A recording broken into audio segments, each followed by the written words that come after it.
tem um custo de energia aí que aumenta, né, e a tendência é aumentar ainda mais, né? E aí as aplicações fotovoltaicas conectadas à rede elétrica, especialmente em edificações urbanas, deve atingir esse equilíbrio financeiro em breve, né? O país, né, o Brasil perdeu espaço, né, na pesquisa básica, mas ainda pode ser importante em aspectos de criação de mecanismos de mercado, regulação e integração da tecnologia na rede. O que é que está sendo feito, né? Alguns pontos aí interessantes. O Ministério de Minas e Energia concluiu em 2009 um relatório de um grupo para estudo de geração distribuída em sistemas fotovoltaicos, especialmente para a questão dos sistemas conectados à rede elétrica e edificações urbanas, né? O Ministério também criou um grupo de trabalho para aprofundar 3 questões: aspectos regulatórios, comercialização de energia, especialmente na questão de telhados solares, né, que é o uso em edificação urbana e geração centralizada. O MCT, né, Ciência e Tecnologia, publicou em 2009 um estudo propositivo para formular e implantar políticas de incentivo à inovação tecnológica, participação industrial no mercado de silício. E a Cibratec, né, uma rede de tecnologia solar fotovoltaica, com 8 milhões, deve atender algumas demandas aí de empresas através de financiamento de projetos. Então, essas ações têm sido tomadas, né, recentemente no Brasil, em vários aspectos, né? E aí a ABINE, né, que é a Associação Brasileira da Indústria Eletroeletrônica, criou o Grupo Setorial Fotovoltaico, e atualmente tem 50 empresas participantes, né, e algumas ainda também aderindo ao processo, né? E há empresas nacionais também que individualmente vêm apostando por conta própria através de investimentos na área. Tem alguns investimentos aqui que eu coloquei, né? Algumas coisas importantes, né, que estão acontecendo. A Tecnometal, né, está com a linha de produção de módulos fotovoltaicos, fabricação a partir do silício nacional. Em 2013 se prevê uma capacidade de 100 megawatt pico ano, né, aí fabricação de módulo, né. Investimento em pesquisa na purificação de silício, que consome menos energia e integra a linha produtiva do já existente silício grau metalúrgico, né, a diferença de silício que o professor Roman aqui pode falar bem melhor, né. Devido à Copa de 2014 às Olimpíadas, algumas concessionárias também estão investindo na questão de estádios solares, especialmente a CEMIG, né, tem a questão do Mineirão, né, bem claro, eu li uma notícia bem detalhada sobre isso daí. E alguns investimentos também interessantes, né, em Tauá, no Ceará, tem uma planta de 1 megawatt da MPX e com planos para expansão de até 50 megawatts nos próximos anos. A CP Eletrônica, que esteve aqui, né, também dando palestra e falou disso, né, como um dos produtos, que tradicionalmente do ramo no breaks também já desenvolveu um inversor de 3 kW para aplicação fotovoltaica isolada e conectada à rede.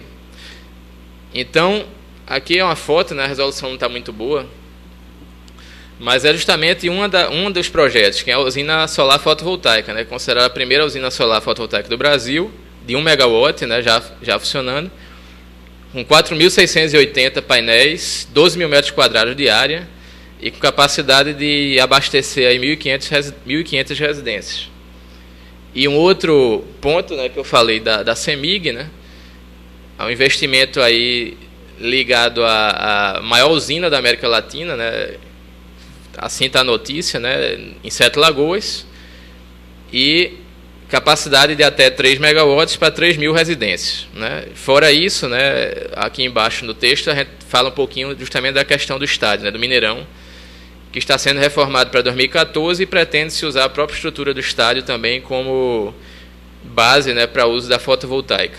Então, o que eu quis trazer aí foram várias possibilidades, né, de crescimento no país em termos de fotovoltaica, tanto por parte do governo, né, com grupos de estudo, como também investimentos de algumas empresas já na área tanto de construção dos módulos, como no investimento na instalação dos módulos na rede elétrica ou até em sistemas isolados. Tá?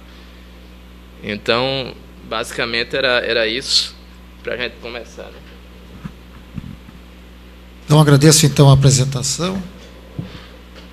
Peço ao professor Roman e ao professor Marcelo que nos unam aqui junto à mesa. E passo a palavra para o professor Roger, para tecer alguns comentários. Obrigado, professor Renes. Boa tarde a todos. Bom, eu não trouxe nenhuma apresentação, acho que o material que já foi apresentado já tem muitas informações interessantes, importantes. Eu queria só complementar algumas coisas que já foram colocadas, né? Primeiramente, esse modelo de geração fotovoltaica é uma coisa que muda bastante o sistema, a forma de geração, né, do sistema atual como a gente conhece, né, que é baseado em grandes centros de geração distantes do ponto de consumo, né. Então nós temos lá as hidrelétricas, grandes usinas, né. Tem lá as linhas de transmissão, subestações, né, que vão fazer a transmissão dessa energia até os grandes centros. E aí a utilização, né, como nós temos as cargas nas cidades, né. E o ponto de vista dessa geração conectada à rede é da geração estar junto no local de consumo. Então isso muda muita coisa. Primeiro, o fato de não necessitar investimentos nessa linha de transmissão, né, e nem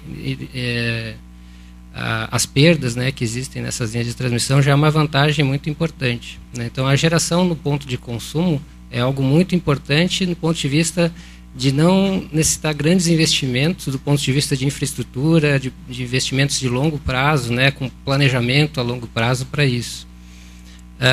A outra questão é que nós temos o custo, né, da energia hidráulica, energia eólica, né, mais competitivos atualmente ainda do que a fotovoltaica, mas tem um ponto importante que é a questão da disponibilidade dessa energia. Então, por exemplo, eu tenho que ter um rio, uma queda d'água adequada para poder construir uma usina hidrelétrica. E essa disponibilidade não é mais tão grande como a gente poderia pensar algum tempo atrás. Um parque eólico, nós precisamos ter locais com uma boa intensidade de vento, né? Se a potência gerada é dependente ao cubo da velocidade do vento, não adianta colocar uma usina eólica, um parque eólico, num local que não tem potencial. Também é restrito, então, os locais onde a gente pode estar utilizando essa energia. E a energia fotovoltaica depende do sol, e o sol a gente pode considerar que é algo que é infinito, né? Ou quando o sol acabar, provavelmente a gente não tenha nenhuma outra opção para viver, né, sem o sol. Então, a expansão da demanda, a demanda crescente, ou seja, pelo crescimento populacional, ou seja, pelo próprio crescimento da economia, enfim, essa dependência que nós temos hoje em dia de energia elétrica é algo muito grande, né, e vai sempre crescer. E, por outro lado, as possibilidades de geração, né, convencionais, como a gente tem até hoje, têm seus limites. Fora a fotovoltaica, a gente pode considerar que tem as térmicas nuclear, né, que tem os problemas recentes aí que muitos países estão evitando esse caminho. Então, vem como sendo uma das alternativas muito importantes na geração essa tecnologia. A outra questão, também voltada ao custo, é que é uma tecnologia que não está ainda amadurecida, no sentido de que nós temos ainda evoluções tecnológicas no sentido de produção dos painéis, assim como os trabalhos foram apresentados, buscando maior rendimento, redução de custos, né, do painel fotovoltaico, dos módulos, né. Nós temos ainda desenvolvimentos no processamento dessa energia, como a apresentação do professor Marcelo com relação aos conversores, né, tentando aumentar o rendimento. Então, há uma expectativa ainda de redução de custos pela evolução da tecnologia. Existe a expectativa de redução de custo pelo movimento dessa cadeia produtiva. Então, nos últimos anos, 4, 5 anos, houve uma redução significativa do custo dessa tecnologia de geração em função do aumento de produção dos painéis e toda a cadeia a partir de países que tiveram essa regulamentação, esse incentivo, a formação desse mercado, esse mercado surgindo, né, aí alavancou toda essa cadeia produtiva, que é o que nós precisamos fazer ainda aqui no Brasil. Então, por exemplo, Alemanha, Espanha, Japão, são países que tiveram esse posicionamento e programas de incentivo ao desenvolvimento da tecnologia, o aumento da da produção e da instalação desses equipamentos fazem com que toda a cadeia se fortaleça e os custos caiam, né? Então a expectativa é que realmente o custo dessa energia vá caindo e das convencionais, os que a gente já está mais habituados, vá aumentando pelo fato de que elas estão cada vez mais distantes dos centros consumidores, né? E que vem a aumentar os custos, né? Então nós temos um certo momento onde a energia fotovoltaica vai estar completamente competitiva, né, para um investidor chegar e colocar um sistema desse. O modelo alemão, por exemplo, que é um modelo bem sucedido, tem um princípio de que essa energia, no caso da fotovoltaica, que é gerada no ponto de consumo, ela pode ter um prêmio, digamos assim, na tarifa, né, por não utilizar todo o sistema de transmissão. Então essa geração no ponto de consumo permite ou possibilita que a gente tenha uma tarifa ou a venda dessa energia com custo maior do que a energia disponibilizada no sistema normalmente, né? Então, um modelo que é bem interessante é o governo não coloca nenhum tipo de recurso para a instalação desses sistemas, os investidores fazem essa instalação, e isso é feito não no local centralizado, isso é feito distribuído em cada residência, em cada um que queira fazer esse investimento. Toda a energia gerada é vendida com custo maior, né? Então não é uma redução do consumo com essa energia fotovoltaica, toda a energia é vendida, né?